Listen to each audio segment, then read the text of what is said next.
నమస్తే, నా పేరు దుబ్బ వెంకట్. మనం చూస్తున్నాము ఇది సంగతి ఛానల్. ఈరోజు నిజామాబాద్ నగర వార్తలు. నిజామాబాద్ 1వ టౌన్ పోలీస్ స్టేషన్ పరిధిలో జరిగిన ముఖ్యమైన దొంగతనం కేసును పోలీసులు కేవలం 48 గంటల్లో ఛేదించారు. దొంగిలించిన సొమ్మును అమ్ముకోవడానికి వచ్చిన 2 నిందితులను పోలీసులు అరెస్టు చేశారు. తేదీ 31/10/2025 నాడు తెల్లవారుజామున సుమారు 3 గంటలకు ఇస్లాంపురాకు చెందిన అతర్ బైక్ అలియాస్ అత్తు 21 సంవత్సరాలు మరియు షేక్ అంజద్ అలియాస్ హాహు 24 సంవత్సరాలు అనే 2 వ్యక్తులు జనకలవాడలోని ఒక ఇంట్లోకి చొరబడ్డారు.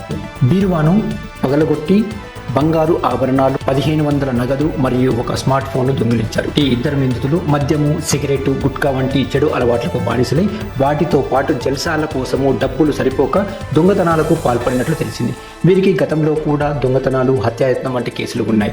నిందితుల్లో ఒకరైన అతర్ నెలన్నర క్రితమే జైలు నుంచి విడుదలైనట్లు పోలీసులు తెలిపారు. దొంగిలించిన సొమ్మును ఎవరికైతే అమ్మడానికి ప్రయత్నిస్తూ ఈ నిందితులు ఈరోజు 2/11/2025 గంజు మార్కెట్లో అనుమానాస్పదంగా తిరుగుతూ కనిపించడంతో పోలీసులు వారిని అదుపులోకి తీసుకున్నారు.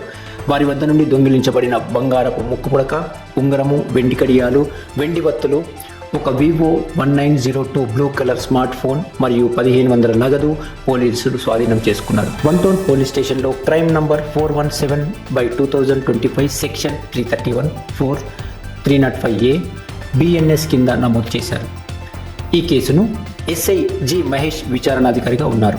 ఈ కేసును రికార్డు సమయంలో ఛేదించడంలో ముఖ్య పాత్ర వహించిన 1 town SI G Mahesh, ASI Shakeel, PCs Gangaram, ప్రభురాజులను సిఐ రఘుపతి గారి పర్యవేక్షణలో ఏసీపీ రాజవెంకటరెడ్డి గారు ప్రత్యేకంగా అభినందించారు. ఇది నిజామాబాద్ టౌన్ పోలీసుల మెరుపు చర్య. దొంగతనం జరిగిన 48 గంటల్లోనే కేసును ఛేదించి నిందితులను అరెస్టు చేసిన పోలీసు బృందానికి అభినందనలు. నేను మీ దువ్వ వెంకట్. చూస్తూనే ఉండండి ఇది సంగతి ఛానల్. మీ విలువైన కామెంట్స్ని కింద తెలియజేయండి.